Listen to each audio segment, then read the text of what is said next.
You're huddled in your sleeping bag, the thin nylon a meager barrier against the biting chill of the Oregon wilderness. Outside your tent, the forest groans. It's not the wind, you've heard wind. This is deeper, a resonating hum that vibrates through the damp earth and up your spine. You tell yourself it's just the old growth settling. But the hair standing on your arms knows better. 2 weeks ago, you set out on what was supposed to be a simple, restorative solo hike through the lesser-known trails of the Siskiyou National Forest. You'd craved solitude, a break from the relentless hum of city life, a chance to reconnect with something primal. You found it, all right, and then some. The first sign was subtle. A deer frozen mid-graze, not startled by your approach, but something else. Its eyes, wide and glassy, held an expression of profound, silent terror. Then it bolted, not into the underbrush, but directly, blindly, into a thick stand of firs, snapping its neck with a sickening crack. You stared, bewildered, a knot of unease tightening in your gut. It was unnatural. The next few days brought more unsettling encounters. Birds, usually abundant, were strangely absent. The air grew heavy, thick with a scent you couldn't quite place, like ozone and damp earth, but with an unsettling sweetness, like decaying flowers. Your compass, a reliable old friend, started spinning erratically, then settled on a constant, unmoving north, regardless of your direction. You laughed it off at first, blaming magnetic anomalies, solar flares, but the laughter died in your throat when your GPS, fully charged, displayed nothing but a blank screen. Dead. You decided to cut your trip short, head back, but the trails, once familiar, seemed to shift. What should have been a clear path became a tangled mess of fallen logs and overgrown brush. The landmarks you remembered, a gnarled ponderosa pine, a distinctive rock formation, were gone, replaced by an unsettling sameness. Every direction looked identical, an endless labyrinth of ancient trees. Then came the sounds. At first, whispers carried on the wind, just at the edge of hearing, like a distant conversation you couldn't quite decipher, but distinctly human. You called out, but no one answered. The whispers persisted, sometimes closer, sometimes fading, always just beyond comprehension. They started to feel like they were for you. Tonight, the hum began. Low and continuous, it started around dusk and has steadily intensified. It feels less like a sound and more like a presence, pressing in on the tent from all sides. You've tried to rationalize it, a distant generator, a low-flying aircraft. But the hum has a resonant quality, a living depth that vibrates through your very bones. It's accompanied by something else now, a faint, rhythmic thump, thump, thump, like something massive moving through the undergrowth. Slowly, deliberately, you clench your eyes shut, pulling the sleeping bag tighter. The air inside the tent is stale, but you're afraid to open the flap. Afraid of what you might see or what might see you. The hum deepens, and the thumping gets closer. You can feel the ground tremble beneath you. You're not alone out here. And whatever's out there, it's not settling. It's searching, and it's found you.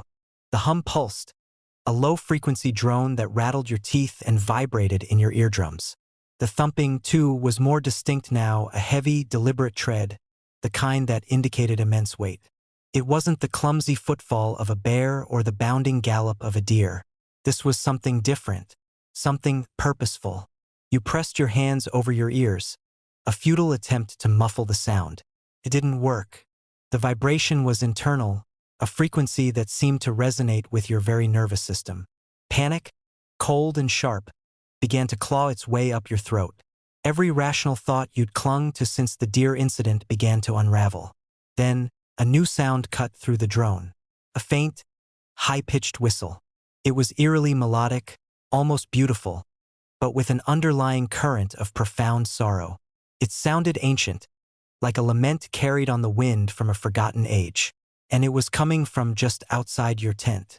You squeezed your eyes shut even tighter, willing yourself to disappear, to become invisible. The air grew colder, the subtle chill of the forest replaced by an unnatural, biting cold that seemed to sink into your bones. You could feel a pressure building outside, a vast, unseen presence. The fabric of your tent strained, just slightly, as if something immense was pressing against it. A wave of intense, inexplicable sorrow washed over you. It wasn't your own sadness. It was alien, overwhelming, a grief so profound it threatened to crush you. Tears welled in your eyes, unbidden, streaming down your face. You felt a desperate urge to weep, to wail, to join in that mournful whistle. It was as if the entity outside was not only physically present but was also projecting pure, unadulterated despair directly into your mind. The thumping stopped. The hum, however, intensified, becoming a deafening roar in your head. And then, a sound that made your blood run cold. A faint, guttural gasp, right next to your ear. It was a sound of immense effort, of a difficult exhalation, almost like a sigh, but impossibly deep, resonating with that same ancient sorrow. It was so close you could almost feel hot breath on your cheek through the thin nylon. You bolted upright, heart hammering against your ribs, eyes snapping open. The tent was still silent. The hum was gone. The thumping was gone. The cold was gone. Only the lingering echo of that profound sadness remained, a phantom ache in your chest. Sunlight, pale and diffused, filtered through the tent flap. Morning. Had it all been a dream? A nightmare brought on by the isolation and dwindling supplies?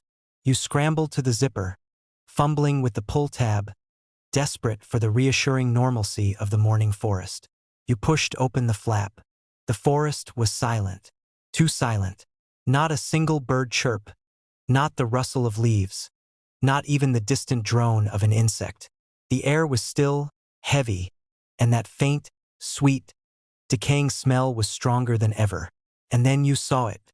On the damp earth directly in front of your tent, pressed into the moss and pine needles, was a perfect, enormous imprint. It was shaped like a human foot, but scaled to a monstrous size, at least 3 feet long. And each of the 5 toes was unnaturally elongated, ending in what looked like a blunted, claw-like nail. The arch was strangely high, and the heel was wide and flat. It was the footprint of something bipedal, something impossibly tall and heavy.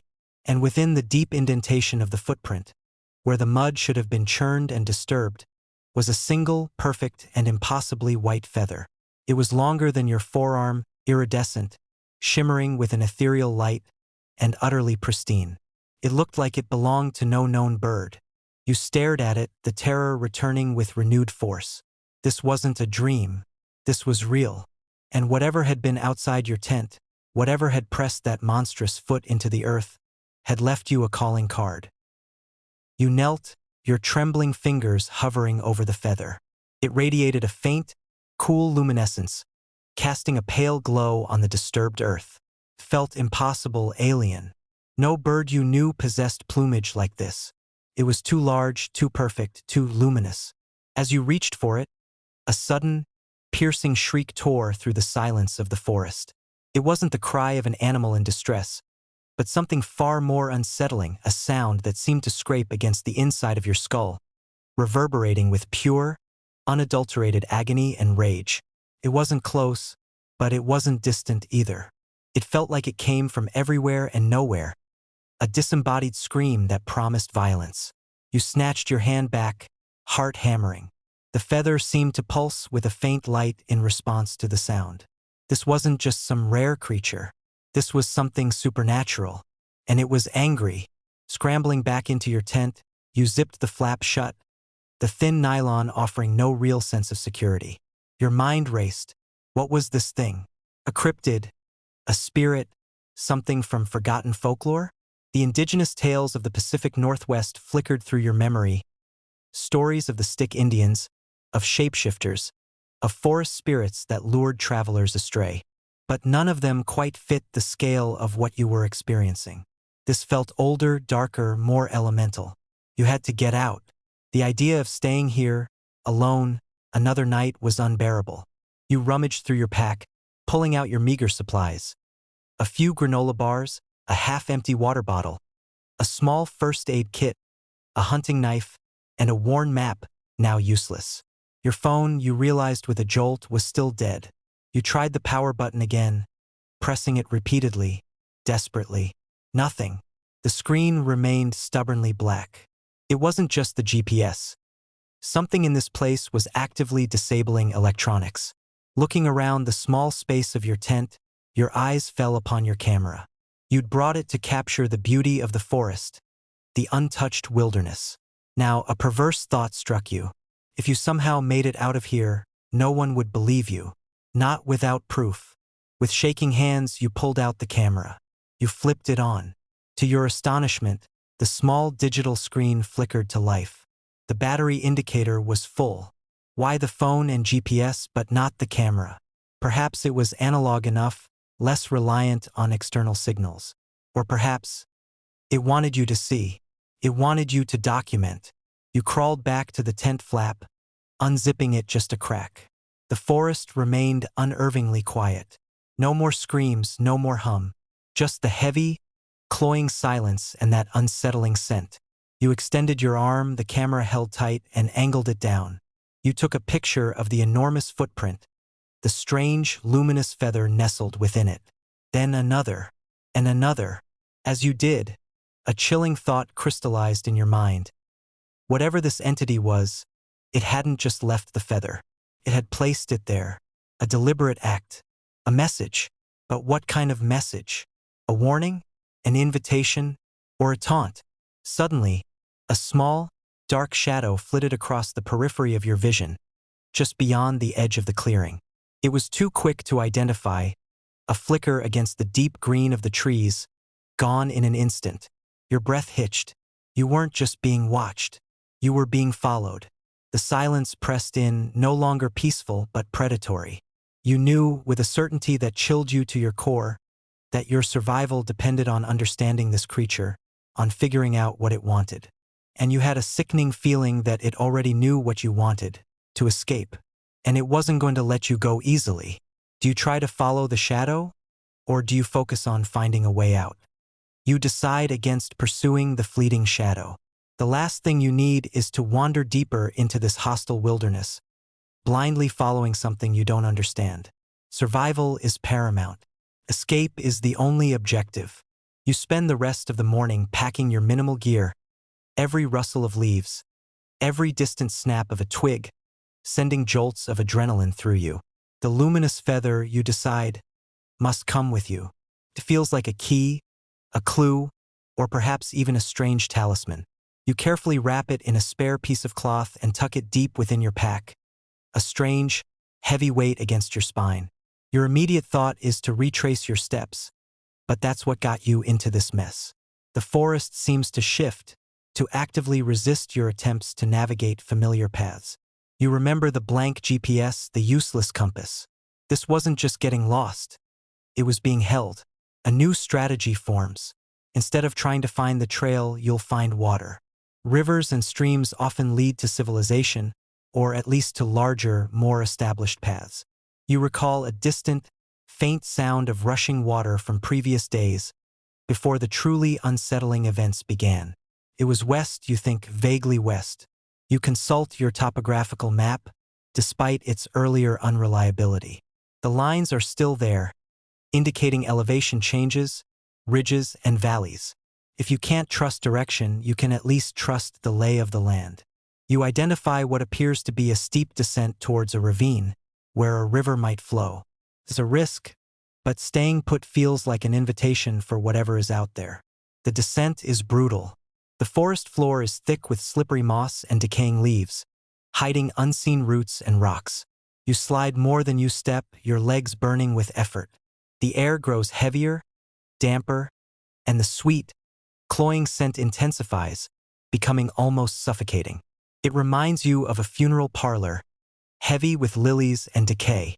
As you push through a particularly dense thicket of rhododendrons, you hear it, not the rushing of a river, but a low, guttural moan. It's mournful, ancient, and bone-deep, resonating from somewhere below you, in the depths of the ravine.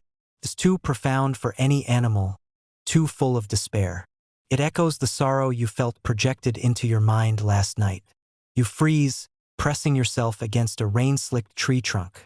The moan continues, a slow, drawn-out lament that seems to rise and fall with an impossible rhythmic cadence. It's closer than you want it to be. Much closer. Cautiously, you part the thick branches, peering down into the murky shadows of the ravine. The light barely penetrates here, leaving the bottom shrouded in perpetual twilight. What you see makes your blood run cold. There, nestled amongst enormous, moss-covered boulders and ancient, twisted trees, is a clearing. It's not natural. The ground is flattened, oddly smooth, and in the center stands a structure. It's not a cabin, or a ruin, or anything man-made you've ever seen. It's a colossal skeletal archway, made of what looks like bleached, petrified wood, intertwined with thick, rope-like vines that pulse faintly with the same luminescence as the feather in your pack. The archway is impossibly tall, easily dwarfing the surrounding trees. And beneath it, half buried in the strange, smooth earth, is a massive, dark object. It's shaped like an enormous egg, but made of a material that shimmers with an oily, obsidian sheen, absorbing what little light reaches it. And from this impossible egg, the mournful moaning emanates, a sound of profound anguish. As you stare, a shimmering, almost invisible heat haze distorts the air around the archway, like a portal shimmering on the edge of visibility. And then, slowly, agonizingly slowly, the obsidian egg begins to crack. A thin, jagged line appears on its surface, glowing with a sickly internal green light. You realize, with a sickening lurch in your stomach, that you haven't found a way out. You've stumbled upon something far more terrifying. Something is emerging, and that sorrowful moan is not a lament. It's a birth cry. Do you try to find a different path around the ravine? Or do you attempt to get closer for a better look? Your survival instinct screams at you to retreat, to find any other path, no matter how arduous. The thought of getting closer to that cracking, moaning egg fills you with an almost primal terror. This isn't just dangerous. It feels wrong, a violation of natural law. You have to escape this place, and whatever horrors it is birthing. You back away slowly, silently, trying not to disturb a single leaf. Every muscle is tensed, ready to bolt. The mournful moaning from the ravine continues, growing in intensity as the green cracks on the obsidian egg spread like a spiderweb. You can almost feel the ground vibrating with its silent agony. You start to move uphill away from the ominous clearing. The ascent is punishing, your lungs burning, your legs screaming with fatigue. You scramble over slippery roots and sharp rocks, driven by the chilling image of that cracking egg. The sweet, cloying scent, previously almost overwhelming, now seems to mock you, clinging to your clothes and hair. As you reach what you hope is the crest of the ravine, you risk a glance back. Through a gap in the dense foliage, you catch a final, horrifying glimpse. The green light emanating from the cracks in the egg is now pulsating, brighter, more frantic. And from within, a single, impossibly long, slender tendril pushes its way out, wet and glistening, reaching blindly into the twilight of the ravine. It's not an animal's limb. It's too fluid, too unnatural. You turn and run, not caring about stealth anymore, just speed. The forest becomes a blur of green and brown. You push through dense undergrowth, branches whipping at your face and arms. You ignore the pain, the exhaustion, the gnawing fear. All that matters is putting distance between yourself and whatever monstrosity is clawing its way into existence in that ravine. You run until your lungs ache and your legs threaten to give out, until the faint moaning behind you finally fades, replaced only by the ragged sound of your own breathing. You collapse against a massive cedar tree, gasping for air, slick with sweat and grime. As your breathing steadies, a new sound registers, the distinct, rhythmic drip, drip, drip of water. Hope surges through you. You push yourself up, follow the sound, and soon find a small, clear stream bubbling over mossy rocks. It's not a river, but it's a start. You cup your hands and drink deeply, the cool water a blessed relief on your parched throat. As you drink, your eyes scan the immediate surroundings. The trees here are less dense, and through them, you can glimpse a faint, unnatural glow in the distance, cutting through the encroaching dusk. It's too straight, too uniform to be moonlight or a trick of the light. It's a structure, man-made, a beacon of civilization, or another trap. You think of the dead phone, the compass. This place is not what it seems. But the alternative is the ravine, and whatever is born from that egg. You have to take the chance. You begin to move towards the glow cautiously at first, then with renewed determination. The ground underfoot gradually changes, becoming firmer, less wild. The air starts to lose that heavy, sweet scent, replaced by something crisper, cleaner. As you draw closer, the glow resolves into a fence, a tall, chain-link barrier topped with barbed wire. Beyond it, through the trees, you see a building. It's large, windowless, and made of gray, reinforced concrete, utterly out of place in the ancient wilderness. There's a single heavy metal door, and above it, a single harsh fluorescent light hums, casting stark shadows. A sign, faded but still legible, is bolted to the fence. Your heart sinks as you read the words: United States Forest Service. Research Outpost 7. Authorized personnel only. And below it, in smaller, stenciled letters, almost obscured by moss: Danger. Unstable anomaly containment. Unstable anomaly containment. The words echo in your mind. This wasn't a logging camp or a fire station. This was a research facility. And they were trying to contain something. Something that was clearly no longer contained. The fence stretches endlessly in both directions. There's no obvious gate, no break in the wire. The only way in or out of this perimeter seems to be through that heavy door. And that door is intimidatingly robust. Do you attempt to climb the fence? Or do you try to find a way to open the metal door? The sign's chilling message, unstable anomaly containment, confirmed your worst fears. This wasn't a place of safety. It was the epicenter of whatever horror had warped the forest. Climbing the barbed wire fence felt like a suicide mission, and the metal door, imposing and solid, seemed equally impenetrable. But you couldn't stay in the open wilderness. You cautiously approached the fence, scanning its length. It stretched as far as you could see in the deepening gloom. No breaks, no obvious weak points. Your gaze fell upon the metal door. It looked like a vault door, thick and reinforced, with no visible handle or keypad. Only a single, small, circular depression near the top, about the size of a fist. Suddenly, a faint, rhythmic thrumming began to emanate from within the concrete building. It was different from the hum you'd heard last night, more mechanical, less organic. It sounded like heavy machinery, perhaps generators, struggling. The single fluorescent light above the door flickered erratically, casting long, dancing shadows that seemed to writhe like living things. As you watched, a low, guttural growl rumbled from inside the building, deep and resonant, vibrating through the concrete. It was undeniably predatory, powerful, and very close. Whatever they were containing, it was active. And judging by the sounds, it wasn't happy. Your eyes darted to the small, circular depression on the door.